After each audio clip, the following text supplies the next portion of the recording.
Capitaine? J'embarque pour un voyage extraordinaire.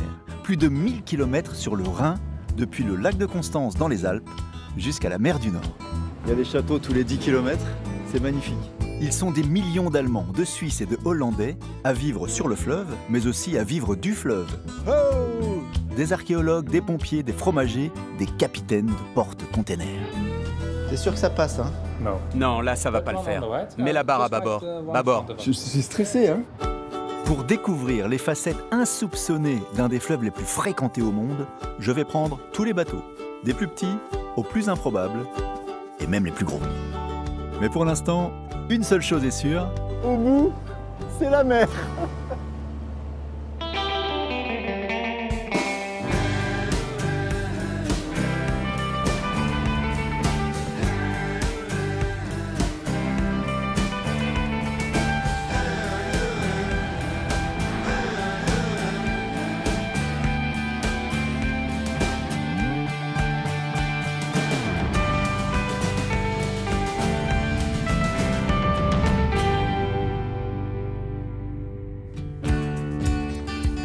Mon voyage commence sur le lac de Constance, au pied des Alpes, entre l'Allemagne et la Suisse. À partir d'ici, le Rhin va courir sur 1200 km à travers l'Europe jusqu'à la mer du Nord. Et pour découvrir ce géant, j'ai rencontré Mathias. Mathias est un archéologue amateur qui s'est passionné pour l'histoire du lac. Et il passe le plus clair de son temps sous l'eau, parce que pour lui, pour comprendre le Rhin, il faut d'abord plonger. Je suis trop content que les premières images du Rhin, ça soit sous la surface. Ouais, je pense que c'est l'une des meilleures façons d'aborder le début du Rhin. Allez, le voyage sur le Rhin commence maintenant. Oh, mais c'est gelé! C'est gelé, c'est pas froid, c'est gelé! Mathias, c'est gelé! L'eau est à 10 degrés. Je nage à l'aveugle dans le vert et le froid, mais Mathias semble savoir où il va. Il a un trésor à me montrer.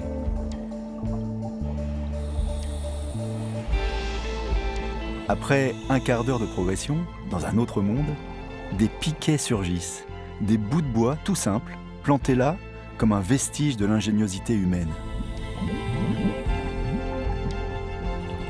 Pendant des siècles, l'homme a tendu des filets entre ses poteaux pour piéger les poissons. Une technique rudimentaire, mais tout à fait efficace.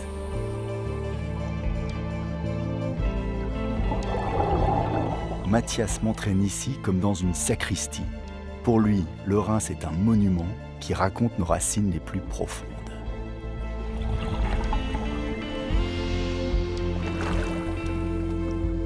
Ah! Ah! J'ai l'impression d'avoir fait 200 km en apesanteur, c'est génial. Les pieux que tu as vus, c'est une espèce de sapin qui n'était pas trop cher, même à cette époque. Les pêcheurs n'étaient pas très riches. Et ce qui est marrant, c'est qu'aujourd'hui, certains pêcheurs se remettent à utiliser cette technique de pêche, car elle ne marche pas si mal, même si elle est ancienne. Mathias, ce qui est bien avec l'eau du lac, c'est quand on boit la tasse, on peut vraiment la boire.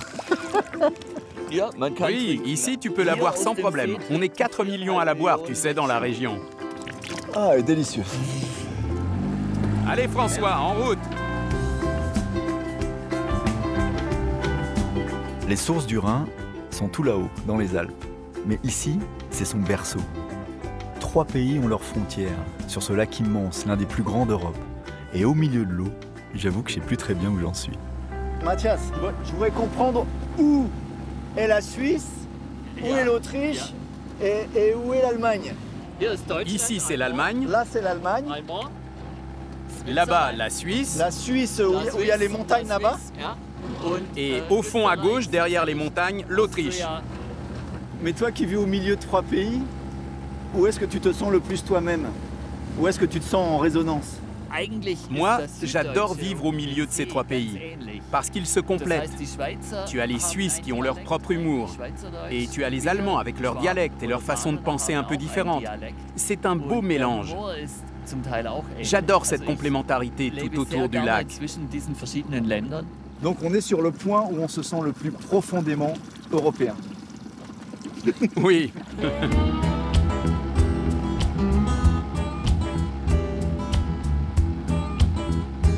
Je file avec Mathias à travers le lac de Constance.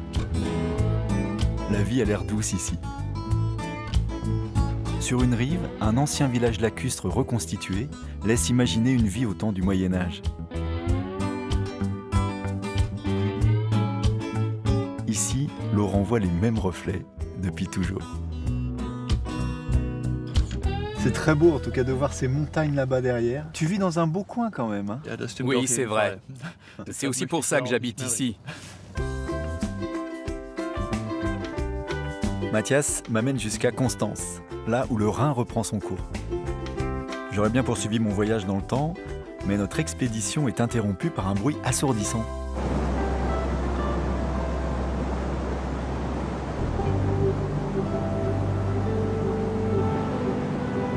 Je découvre 150 mètres de fureur d'une rive à l'autre. Les eaux tranquilles du Rhin ne sont plus qu'un énorme bouillon.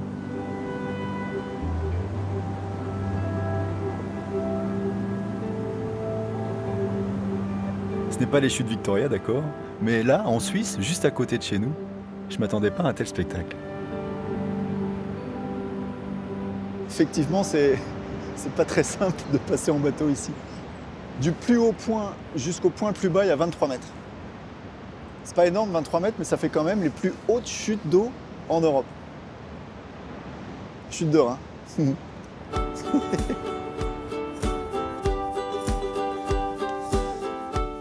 Je passe de la Suisse à l'Allemagne, avec toujours le Rhin comme trait d'union. La mer est encore à plus de 1000 km quand j'arrive à Speyer, une petite ville d'Allemagne. Mon but, c'est toujours le même. Descendre le fleuve, toucher la mer, par tous les moyens. Je vais vers le Rhin.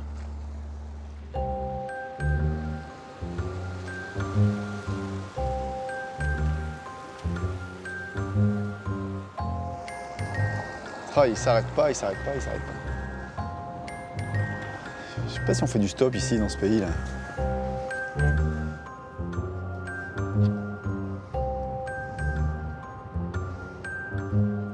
Oula! J'adore cette voiture. N'allez pas vers le fleuve. Je peux vous aider?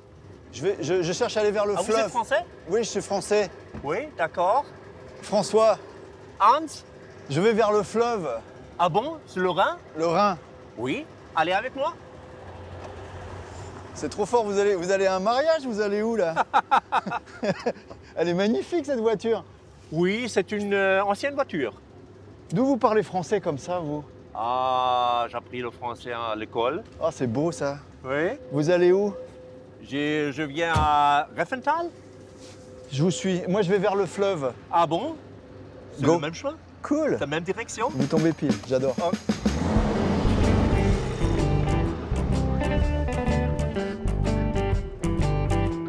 J'ai remarqué, les Allemands, ils s'arrêtent pas beaucoup au stop. Hein. Non. Ils ont des belles voitures, mais ils veulent être un peu tout seuls dedans. Hein. C'est ça.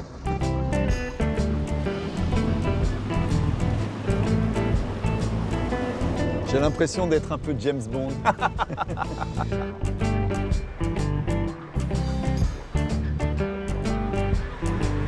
C'est quoi ton métier? J'étais prof pour la gestion, la comptabilité, mais maintenant je suis en retraite. J'ai l'impression que depuis la France, quand on regarde le Rhin, derrière le Rhin, on ne veut pas trop voir à cause de la guerre. Et nos grands-parents, derrière le Rhin, moi je ne savais même pas à quoi ça ressemblait. C'est une espèce de frontière invisible, mais très forte. Oui, quand j'étais la première fois en France, avec un échange de mon école, ma mère m'a dit « Tu es le premier qui vient en France sans des armes. » Eh oui.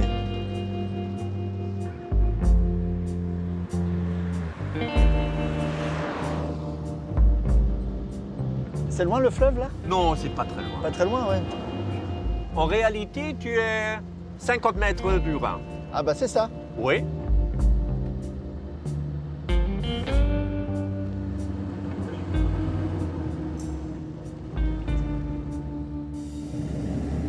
Attends, mais tu t'arrêtes pas?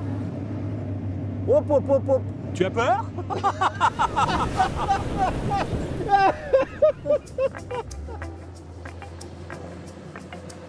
C'est quoi cette voiture? C'est une voiture qui sait nager. Ah, c'est dingue! Tu m'avais pas dit ça! Non, c'est une surprise. Voilà, c'est le Rhin. Très bien, et ben alors tout droit s'il vous plaît, monsieur. Incroyable, c'est incroyable. J'ai vu ça qu'au cinéma, moi. Hein. Non? Je savais même pas que ça existait. Incroyable. Oh. Il y a des hélices derrière? Il y a un naturel. Bah oui, bien sûr. Il y a 2 hélices à l'arrière pour faire avancer la voiture, qui la pousse comme un bateau. C'est dingue.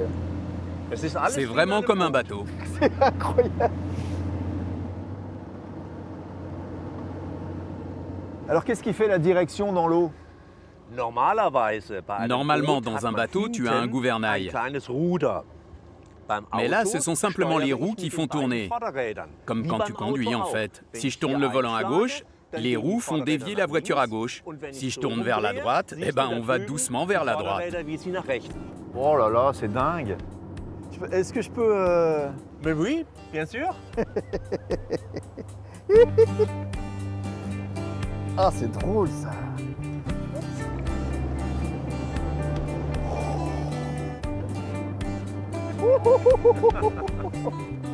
C'est très simple. J'aime bien la position parce que dans un bateau, on n'est jamais comme ça, là. Comme un cabriolet italien, là. Mais sur l'eau. Et alors, il faut un permis voiture ou un permis bateau, là? Pour aller à l'eau, dans le Rhin, il faut un permis bateau, oui, ah, bien ouais. sûr. Donc, tu as les 2 permis. Ah, c'est drôle.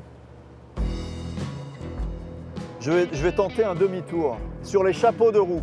Ah bon? Oui, j'accélère. Ouais. Cette machine incroyable a été imaginée par un ingénieur allemand. Peut-être que lui aussi rêvait de se balader sur le Rhin. Monsieur Trippel a construit 3868 exemplaires précisément dans les années 60. Mais il n'en resterait que très peu qui roulent encore, ou qui flottent encore, bref, qui circulent. J'ai très envie de voir en dessous à quoi ça ressemble.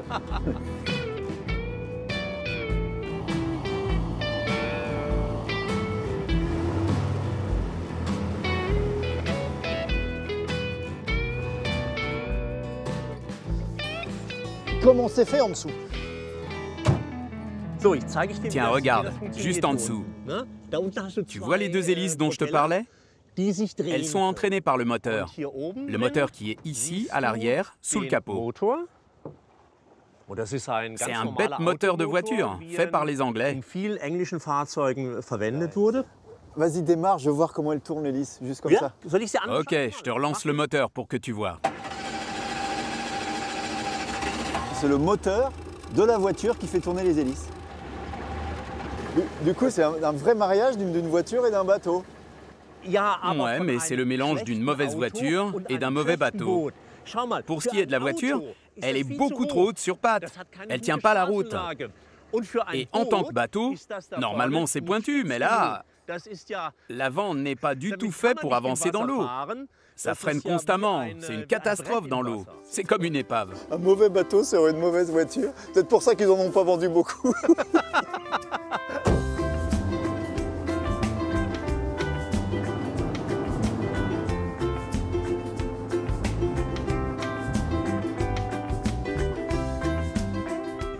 Et le Rhin, c'est quoi pour toi? Je suis né à Ludwigshafen et j'étais toujours dans la région. Et c'est une région très économique, il y a beaucoup de commerce, il y a beaucoup d'industrie, mais il y a aussi des places comme ça, avec nature. Qu'est-ce que tu ressens ici, toi? C'est un sentiment merveilleux d'être ici. On se sent apaisé. On est un peu seul au monde, à part quelques pêcheurs de temps en temps.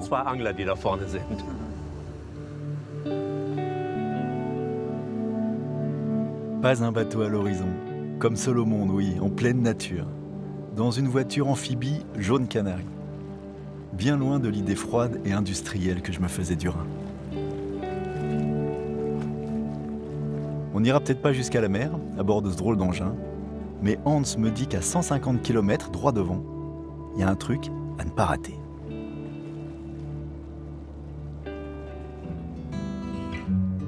Quand on descend le Rhin, l'étape incontournable, c'est la Loreley. La Loreley, c'est un rocher, devenu un poème, devenu un opéra, devenu carrément un mythe pour tous les amoureux du Rhin. Encore faut-il dénicher un bateau. Là, il y a un petit blanc là-bas. On va croiser les doigts.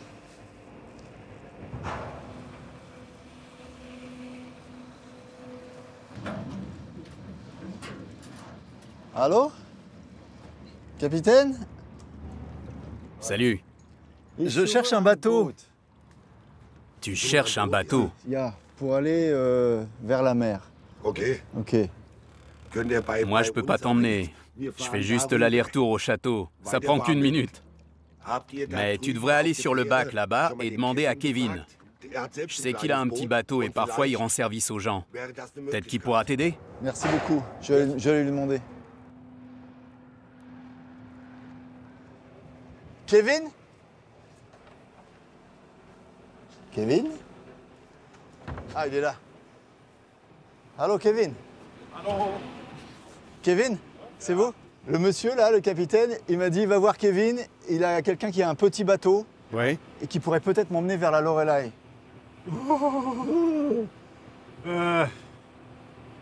La solution, ce serait d'aller à Rudesheim. Il y a une grosse compagnie de ferry là-bas. Mais sinon, je vois pas. Ouais, mais je veux un petit bateau, moi. Petit. C'est compliqué. Ouais. Et moi, je suis coincé ici toute la journée. Je dois bosser. D'accord. Merci quand même. Merci beaucoup. Désolé. Bon courage.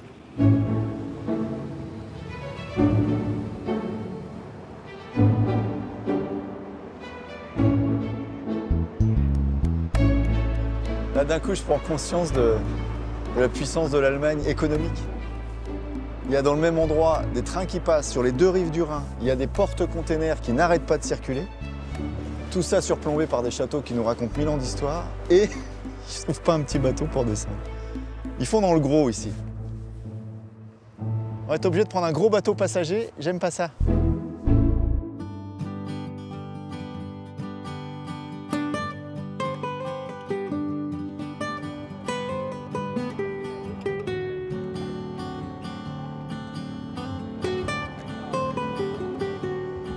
Allô?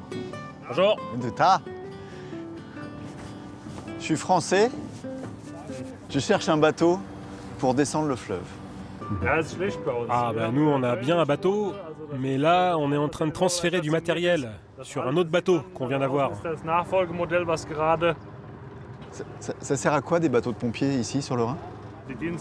On doit toujours être prêt en cas d'incendie ou d'avarie sur un bateau pour pouvoir aider les personnes à bord ou les évacuer. Ça arrive souvent les avaries ici. C'est une zone fréquentée et très dangereuse. Il y a plein de rochers au fond de l'eau qu'on ne voit pas. Donc si un bateau s'échoue ou a fait un trou dans sa coque, on doit vite lui porter secours avant que ce ne soit critique. Je peux jeter un œil sur le bateau ou pas? Juste regarder un peu? Bah oui, bienvenue. Merci.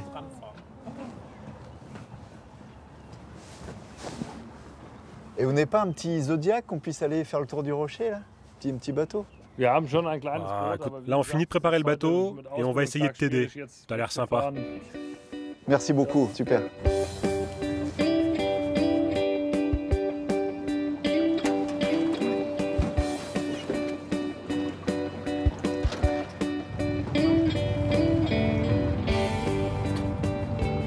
C'est comment votre nom? Dieck. Dieck. Dieck. François. Salut. Salut. Allez, c'est parti pour la Loreley. La Loreley, c'est une vraie attraction. Beaucoup de bateaux de touristes assurent la visite, mais moi j'avais envie de la découvrir à hauteur d'homme, avec ceux qui la côtoient tous les jours. Finalement, c'est un peu insolite, mais je pouvais pas rêver mieux qu'un bateau de pompiers pour faire du tourisme. Voilà, il est là le rocher mythique de la Loreley. Donc la voilà enfin, la Loreley, cette falaise au-dessus des eaux, la figure emblématique du Rhin. Redites-moi la légende de la Loreley. Qu'est-ce qui s'est passé, c'est quoi? Une belle jeune fille était assise là-haut sur le rocher. Elle chantait divinement bien et elle envoûtait tous les marins. Donc ces marins ne faisaient plus attention au courant très fort. Et du coup, les bateaux chaviraient. Est-ce que vous y croyez un peu à cette légende? Non, pas moi, non. Mais la légende est logique. C'est un passage dangereux, très étroit. Et à cause des rochers et des courants, on a encore souvent des accidents qui sont dus à des erreurs humaines. Quand on pense à ici, on pense au château, on pense à l'histoire, on pense à la beauté, on pense pas à l'accident. C'est vrai, oui. Mais pour nous, les pompiers, c'est notre quotidien. On doit intervenir 1 ou 2 fois par mois pour sauver des bateaux ici. Avec vous, je risque rien. Oh, espérons.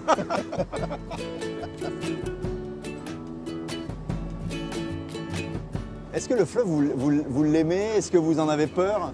Quand vous regardez le Rhin, vous voyez quoi? Moi, le Rhin, je suis né dessus. J'ai grandi ici. Ce fleuve, c'est une partie de moi et je pense que je suis une partie du Rhin. Je ne peux pas imaginer vivre ailleurs. Je suis chez moi ici. C'est mon monde.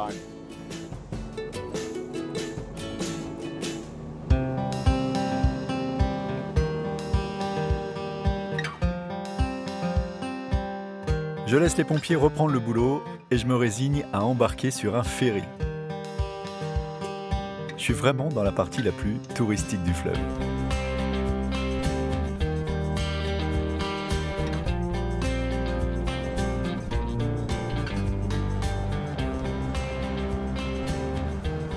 Ça y est, je comprends pourquoi cette partie du Rhin s'appelle le Rhin romantique. C'est magnifique. Il y a des châteaux tous les 10 km, des vignes, des roches. Les plus grands écrivains sont venus ici. Je pense qu'il y a une époque, il fallait venir ici pour écrire sa lettre d'amour à sa fiancée. Il n'y avait pas mieux. Hugo, Boileau, Apollinaire, Goethe. Quand on écrivait une lettre du Rhin, je pense que c'était le top, quoi. Sur 65 km, le Rhin offre un paysage de fiction. L'impression de naviguer dans un vrai conte de fées. Cette petite portion a même été inscrite au patrimoine mondial de l'UNESCO pour, attention, ça va être un peu long, un ensemble unique associant un patrimoine géologique, historique, culturel et industriel. Rien que ça.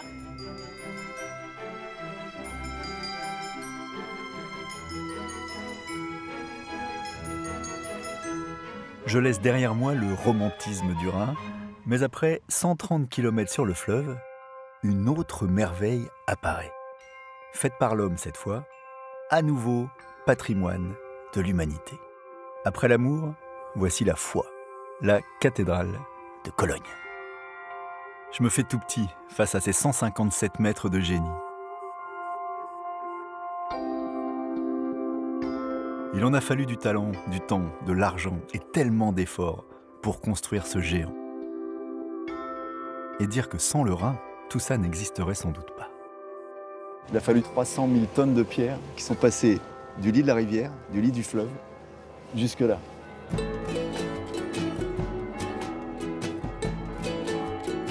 Pour quitter Cologne, je voulais absolument naviguer sur le bateau du Rhin, le porte-container. Capitaine! Je suis sûr que ce sont ces gros bateaux de marchandises qui racontent le mieux la vie du fleuve. Capitaine! Mais là, tout de suite, face à ce mur de containers, je suis loin d'imaginer ce qui m'attend. Bienvenue à bord. François. Robert Yann, ravi de te rencontrer. Wow, c'est un beau bateau. Ouais, on a chargé à Hambourg, en Allemagne, et demain soir, on devrait arriver à Rotterdam. Mais d'abord, je te donne un gilet et on file vers Rotterdam. Pas de problème, je suis ton homme, tu peux compter sur moi. On s'écarte. Salut Cologne. Et me voilà parti pour 30 heures de voyage, 250 km à travers le nord de l'Allemagne et les Pays-Bas. La mer n'est pas encore là, mais je me rapproche. Le Futuro, c'est le plus gros bateau du fleuve. 140 mètres de promenade le long des containers, parfaitement alignés et surtout rigoureusement équilibrés pour ne pas faire pencher le bateau. Sous mes pieds, de la viande, des jeans, des écrans plats, personne à bord ne sait vraiment.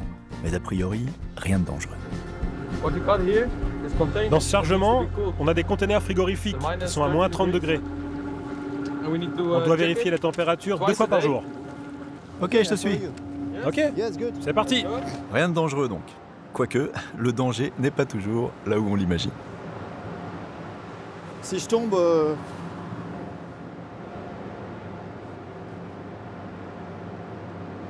Comment ça se passe? Good. Il y a un petit peu d'eau dans ton bateau, là. Ouais, plus tard, faudra qu'on mette un petit coup de pompe. Moins 26.7. Moins 26.7. You have it? Good. Good. Mais t'es pas à la barre, là? Non, t'inquiète, j'ai 2 gars là-haut qui font ça très bien. Il faut bien que je puisse me reposer, avoir un peu de temps libre, ou me faire à manger parfois, non? C'est dingue parce que je pensais pas qu'un bateau si gros pouvait avoir un capitaine aussi jeune que toi. Un jeune capitaine. J'ai 31 ans, mais ça fait déjà 10 ans que je commande des bateaux comme celui-ci. Et c'est difficile de devenir capitaine sur un bateau comme ça? Tu sais, comme je t'ai dit, ça fait 10 ans que je fais ça. Alors maintenant, c'est comme quand on conduit une voiture. Au début, c'est dur, tu vois pas les dangers, tu te fais des frayeurs. Et avec l'expérience, les peurs disparaissent parce que tu t'habitues. C'est quoi le plus gros danger finalement ici, sur un fleuve comme ça? Le pire danger pour nous, c'est quand tu touches le fond, parce que tu es trop chargé. Quand on est plein de containers, on a seulement ça de marge avant le fond.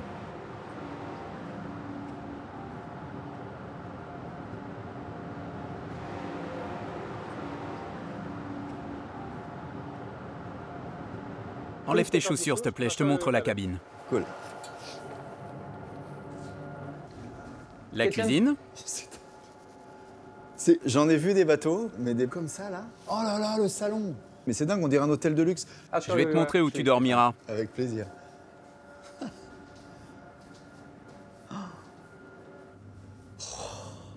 I can try the bed? Bien sûr, c'est le tien, pour cette nuit en tout cas. Oh là là là là là là. Oh, le pied. Puis en même temps, il n'y a pas beaucoup de vagues sur le Rhin, ça va? Non, non, sur le Rhin, ça va. À quelle heure on dort ici?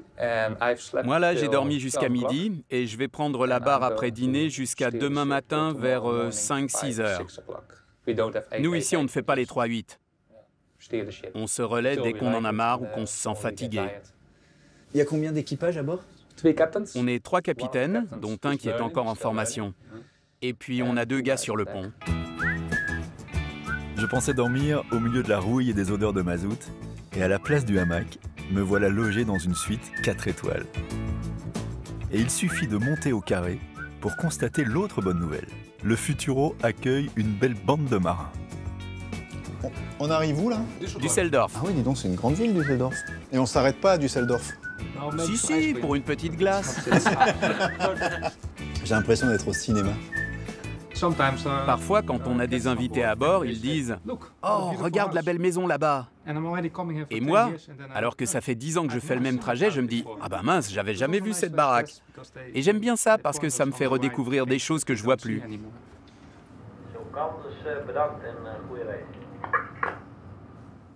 Capitaine, attention au petit kayak là. Hein. Ouais, il va jusqu'à la mer comme ça. Il n'est pas arrivé. Hein. Hey, ça te dirait de prendre la barre? Ouais. J'ai pas peur moi. J'ai un peu l'impression d'aller chez le dentiste en même temps. Oula, si c'est toi qui prends la barre, je prends mes précautions de sécurité. Là c'est bâbord, et là c'est tribord. This is like the gouvernail. C'est une commande électronique, tu connais? Oui, oui, je connais. Plus c'est des gros bateaux, et plus la barre est petite. Suis-les. T'as 2 bateaux devant toi. Garde bien le cap. Like this? Oui. Je passe pas entre les deux là. Hein. Fais vraiment comme le petit devant. Suis-le. Je comprends pas.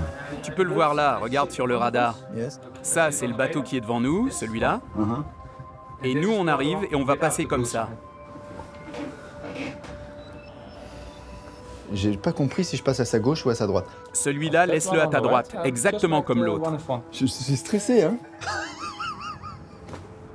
T'es sûr que ça passe, hein? Non, là, ça va pas le faire. That's not okay? Mets la barre à bâbord. Left. Bâbord. J'ai le cœur à 200 là.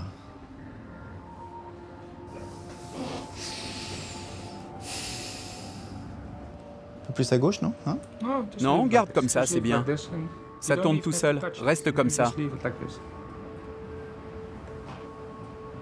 Ouais, t'as plus rien à faire là. Passe pas loin, hein? Je commence à me détendre un peu, mais... Faut être zen. You have to be zen and relax. Ok, go and sleep now. Va dormir, c'est bon. J'ai la barre. Ouais, c'est beau là. Bon, les gars, ce soir, c'est mon tour. Je prépare mes affaires. Tout est prêt pour vous? C'est bon? T'aurais pas envie de prendre un gros bateau sur la mer? Non, vraiment pas. Parce que je veux pouvoir gérer et manœuvrer ces gros bateaux moi-même. Quand tu pars en mer et que t'es à la barre, t'as les yeux rivés sur le radar toute la journée. T'as juste à suivre une pauvre ligne tout droit sans rien faire d'autre. Et après, t'arrives au port et t'as toujours rien à faire à part suivre les ordres d'un pilote qui te dit 10 degrés de plus ou 10 degrés de moins. Moi, j'aime vraiment être autonome, surtout pour la partie manœuvre dans le port de Rotterdam. Quand c'est tout petit et que tu dois manœuvrer dans une zone grande comme ça, j'adore ça. Plus c'est compliqué, plus ça m'excite. Quand tu rencontres un capitaine de porte-conteneurs qui va sur les océans, il te regarde comment, lui? Il te regarde comme un petit marin ou il te regarde comment? Ouais, ils nous prennent pour des cow-boys. Parce que quand tu navigues comme ici et que tu as un bateau à 300-400 mètres devant toi, en mer, il serait déjà en mode « Oh la vache, on va le toucher !» Alors que nous, on est plutôt en mode « Oh, t'as encore 200 mètres, c'est cool. Faudra penser à tourner dans 100 mètres. » À t'écouter, je comprends mieux pourquoi j'aime autant les fleuves, en fait. Parce que c'est toujours vivant, parce qu'il y a toujours des choses à faire, parce qu'on a un endroit où poser les yeux. Et puis les gens sont très attachés au fleuve.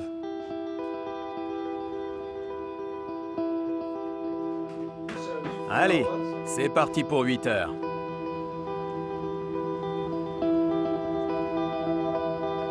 La nuit, les rives ne sont plus que des points lumineux. Les usines deviennent des châteaux. La péniche se transforme en vaisseau interstellaire. On ne flotte plus, on glisse en apesanteur. Le Rhin n'est plus un fleuve, c'est une galaxie. Je vais me coucher dans ma suite étoilée. J'en ai passé des nuits sur les fleuves, mais là, en première classe, c'est bien la première fois.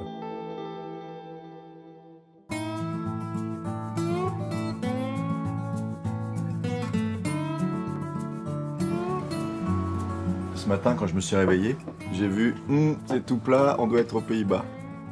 Ouais, ça y est, la Hollande. Quelle belle vie. Ouais, on s'habitue. Mais oui, je suis d'accord. Toute la matinée, le Futuro vogue de toute sa puissance tranquille, lancé à 20 km/h sur cette grande autoroute. Il croise en permanence d'autres cargos et leurs marchandises des quatre coins du monde.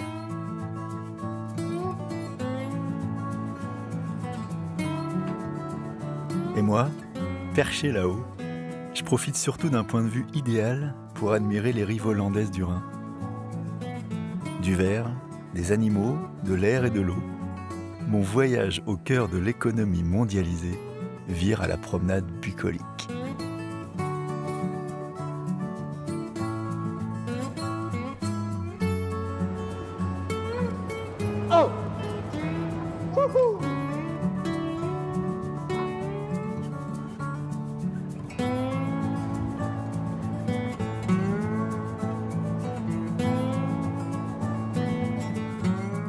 on arrive où? Ça y est, on arrive à Rotterdam. Le port, il est dans la ville ou il est à l'extérieur? La plupart des terminaux de containers sont à l'extérieur de la ville, à 30-35 km d'ici. Il y a une époque, Rotterdam, c'était le plus grand port du monde. Oui, oui, et en Europe, c'est toujours le numéro 1. J'avais l'impression d'être sur un très très gros bateau et on est comme une coque de noix à côté des autres là. Là, on se sent tout petit. C'est une autre échelle. Où est-ce qu'ils vont après tous ces bateaux là? En général, ces bateaux de 400 mètres de long font le tour du monde en 3 mois. Le tour complet, en 3 mois. Puis après, ils reviennent.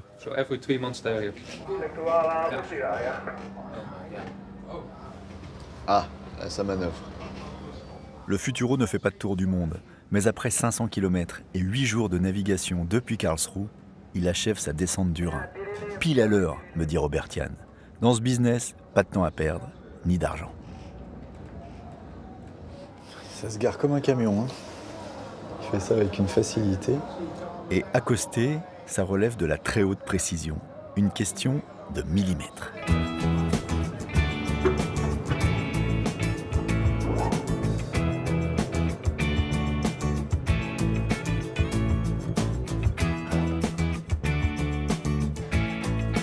Et une fois à quai, le débarquement des containers est tout aussi impressionnant.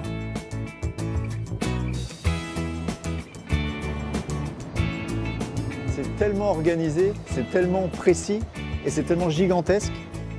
J'ai jamais vu ça. Les 200 containers sont déchargés en quelques heures pour rejoindre des millions d'autres. Et ce Lego géant s'étend sur 42 km le long du fleuve. 365 jours par an, 24 heures sur 24. Merci beaucoup. Ciao. C'était cool de t'avoir à bord. Thank you. It was a great, great pleasure. C'était super. C'est vrai, t'as aimé? C'est un voyage dingue. Merci beaucoup. C'était sympa de t'aider. Sois prudent. Merci. Bonne route à toi. Thank you. Ciao Anthony. Merci. Ciao. Salut, bonne chance. Merci. Ciao les gars, attention. Hein.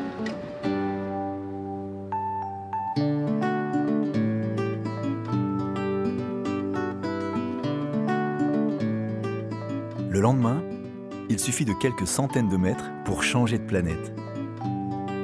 Le Rhin se divise en milliers de canaux, et moi j'ai trouvé une barque, elle est l'équivalent d'un quart de container, pour rallier la mer.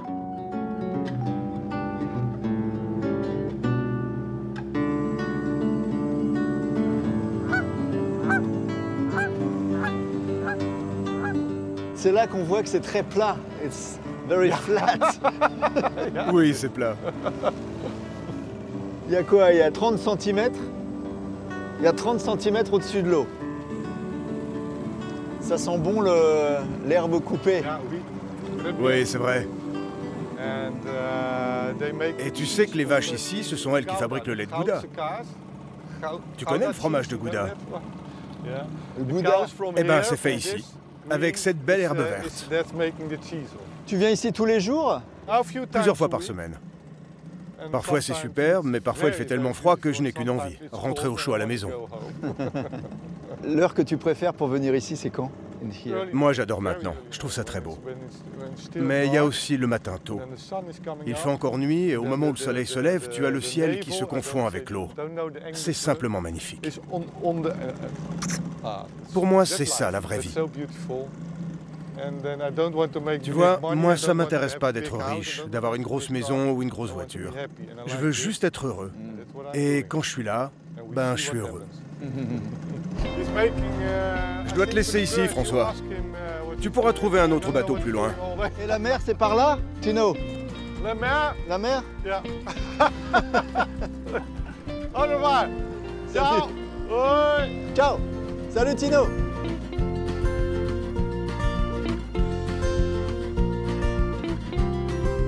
Sur les rives, je découvre de nombreuses maisons et partout des bateaux. En trouver un, c'est pas trop compliqué. Alors autant se perdre dans tous ces canaux et voir où ça me mène. J'arrive finalement à Alkmaar. Une petite ville paisible qui vit depuis toujours les pieds dans l'eau. Ici, rien ne semble avoir trop bougé depuis longtemps.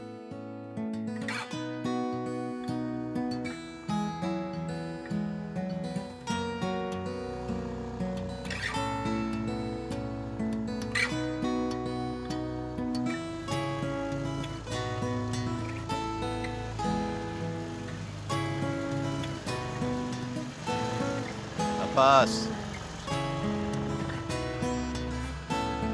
Oh là là, que c'est beau. Il y a un côté Venise et vieille Angleterre. Il y a un marché qui se prépare ou quoi là? Ça sent bon. Ça sent le fromage un peu, ça sent le jambon. Ça sent le petit matin et l'eau. Où est-ce que je peux me garer là? Je peux me garer là? Oh là là, regarde!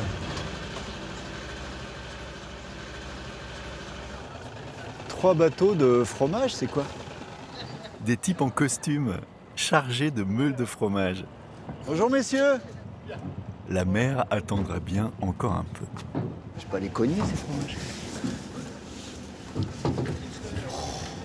Attendez, je vais vous aider! Si j'y arrive. Bonjour. François, bonjour. Bonjour François. C'est quoi comme fromage? Du Gouda, de 12 kilos. Gouda? Je peux vous donner un coup de main? Bien sûr, merci. Wow!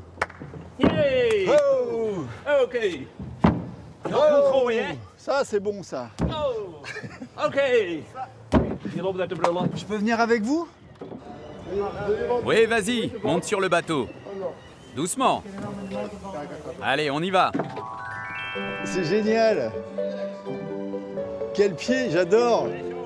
Salut madame. Tu vas voir, c'est pas loin. C'est juste après le pont. Attention le pont. Oh.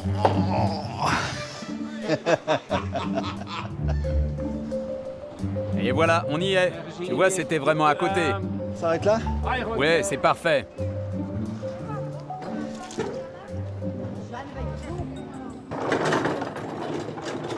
Et qu'est-ce qu'ils vont faire tous ces fromages? Incroyable! Il y en a 30 000 kilos. 30 000 kilos de fromage. Incroyable! Et les gens qu'il y a autour là, c'est pas les acheteurs, c'est eux qui vont acheter? Non, non, non, ils viennent juste voir. D'accord. C'est un marché de grossistes en fait. Exact. Mais c'est le plus gros marché de fromage au monde. Et croyez-moi, si ce marché a quelque chose de très folklorique, l'entreprise est tout à fait sérieuse. Depuis 1365, on vient négocier du premier vendredi d'avril jusqu'au dernier vendredi de septembre le cours officiel du Gouda. Et la manière de fixer le cours du jour est immuable, au flair et à la poignée de main.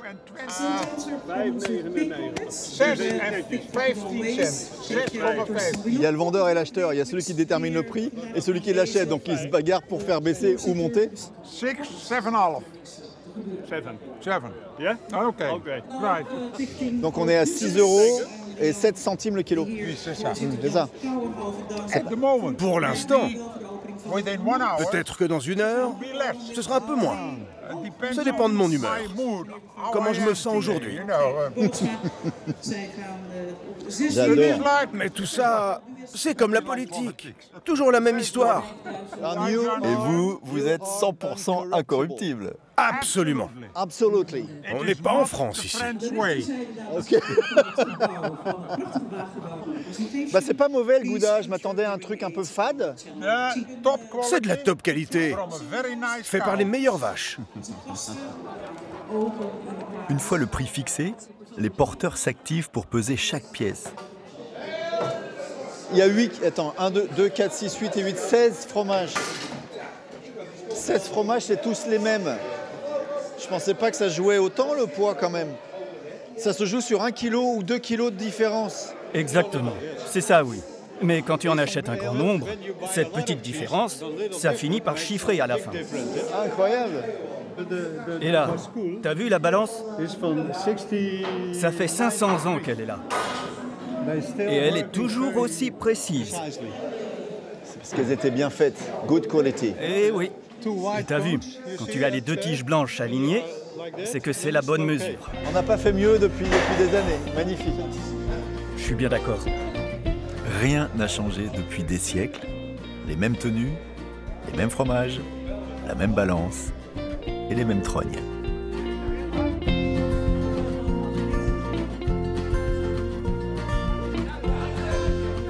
Honnêtement, jusque-là, j'étais pas forcément fan du Gouda.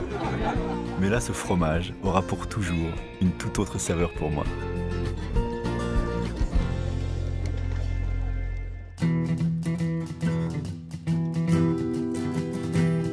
La mer n'est plus qu'à quelques kilomètres, mais l'eau est déjà partout.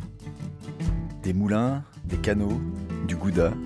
J'ai l'impression bizarre de voyager dans une carte postale.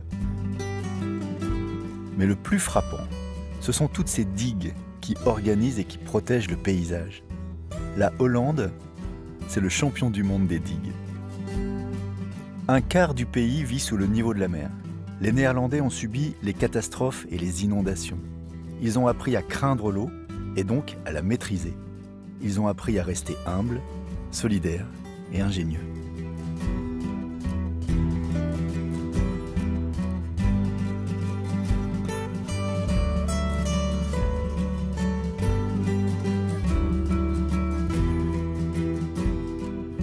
Bientôt, je touche au but. La mer est toute proche. Mais avant de le quitter, le Rhin me livre un dernier cadeau.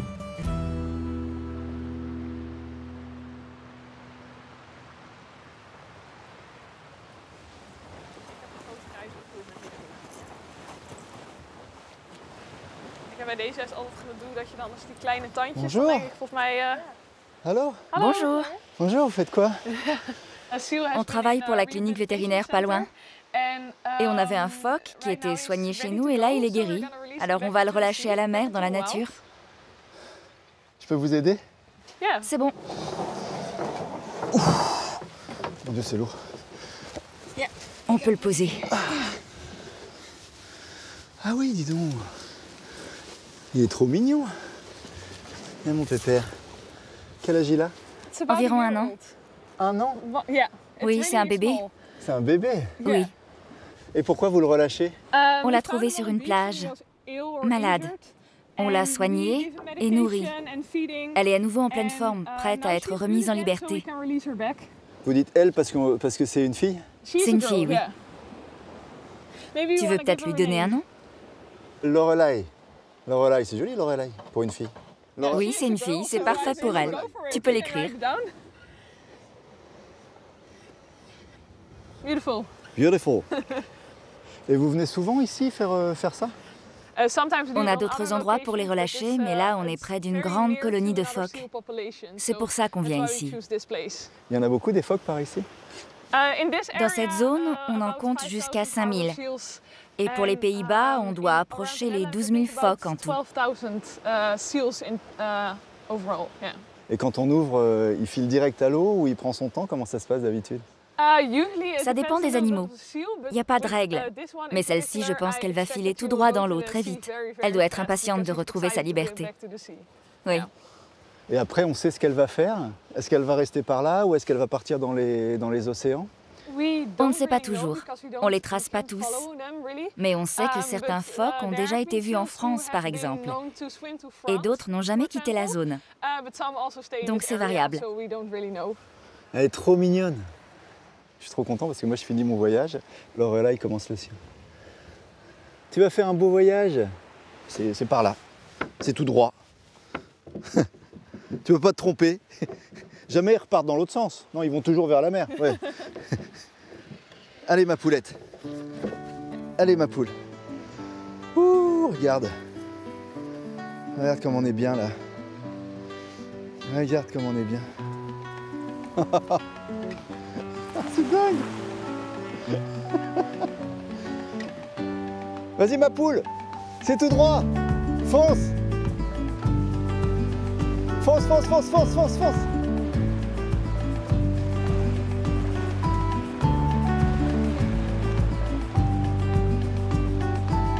C'est trop bon. Vas-y, vas-y, vas-y, vas-y. Après 1233 km sur ces eaux, je finis ma course avec Lorelai, là où le Rhin se termine. J'imaginais faire un voyage à travers l'Europe du Nord, mais le long du Rhin, on voyage aussi à travers les siècles. Ciao, ciao.